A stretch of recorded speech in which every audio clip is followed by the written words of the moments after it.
So hello students, welcome to Gopal ji YouTube channel. So आज हम करने जा रहे हैं क्लास 9 फिजिक्स चैप्टर 1 मोशन की एक्सरसाइज का question first. An athlete completes one round of a circular track of diameter 200 metre. Diameter 200 metre, तो radius 100 metre जो हम लिख चुके हैं। और आगे क्या कहता है, डायमीटर 200 मीटर इन 40 सेकेंड्स। इसका मतलब कि वो एक राउंड जो है वो 40 सेकेंड्स में काट रहा है। तो ये हमें जो डेटा है ये सब गिवन है। निकालना है कि वो डिस्टेंस निकालेंगे, जो टाइम जो गिवन होगा, जो टाइम जो हमें गिवन है वो 2 मिनट 20 सेकेंड्स। और क्योंकि मिनट में चलेगा नहीं, क्योंकि हमने डिस्टेंस जो लिया है वो मीटर में लिया है, जो टाइम जो है वो हमें सेकंड में लेना पड़ेगा। तो जब हम इसे सेकंड में करेंगे तो 140 सेकेंड्स हमारा टाइम जो आया। अब ये डेटा जो हमें मिला है, इससे हमें डिस्टेंस निकालना है। अब आप देखना कि जो वन राउंड जो होता है वो 2πr के बराबर होगा। तो हम 2πr को बराबर रख सकते हैं 40 सेकेंड्स के, और फिर हम डिवाइड करेंगे, डिवाइड बाय 40 बोथ साइड।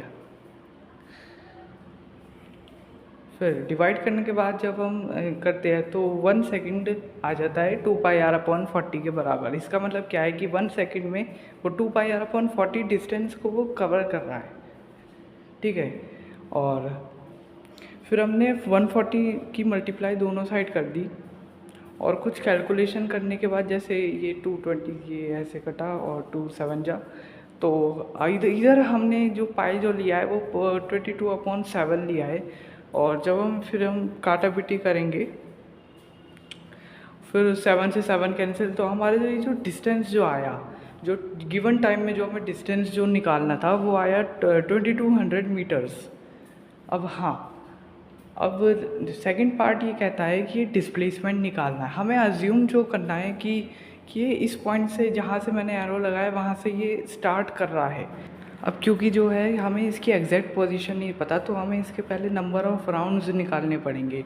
कि राउंड्स निकाल के इसकी जो पोजीशन जो आएगी उसी से ही हमारा जो डिस्प्लेसमेंट है वो हम कैलकुलेट कर पाएंगे। मैंने आपको एक फार्मूला दिखा दिया है जिससे हम अपना राउंड कैलकुलेट कर पाएंगे। Total distance upon distance in one round. Distance in one round क्या था, 2πr। पाई याद रखना कि तो हम इसी तरह हमने 22/7 लिया है। तो जब हम काटा पिटी करते, जैसे 7 ऊपर चला गया और ये 2200 से 2200 कैंसिल हो गया, तो हमारे 7/2 की वैल्यू होती है 3.5। यानी ये जो आया ये राउंड्स में आया। तो इसका मतलब क्या है कि जो हमारा जो इनिशियल जो पॉइंट है वहाँ से ये शुरू किया इसने, ये 1 राउंड हुआ, अब ये सेकंड राउंड हुआ, और फिर उसके बाद थर्ड राउंड हुआ, और थर्ड के बाद आधा और करना है। आधा मतलब सेमी सर्कल का आप मतलब आधा सर्कल, आधे सर्कल पे ये जाएगा डायमीटर के अपोजिट में। तो ये मैंने दिखाया आपको, फाइनल पोजीशन से मैं आपको दिखा रहा हूँ। जिस वो पोजीशन लिखा है वो डॉट करके, और ये दिखाया मैंने आपको इनिशियल पोजीशन से। तो क्या है इनके बीच का डिस्प्लेसमेंट जो होता है वो शॉर्टेस्ट पाथ होता है। जो स्ट्रेट लाइन जो है वो एक्चुअली में डायमीटर है। तो हमारा जो आंसर जो होगा ना, जो डिस्प्लेसमेंट का जो होगा वो 200 मीटर्स ही होगा। ठीक है, तो ये था इस क्वेश्चन का आंसर एंड सॉल्यूशन। मैं आपको मिलूँगा नेक्स्ट वीडियो में नेक्स्ट क्वेश्चन के साथ। तब तक जय हिंद, जय भारत।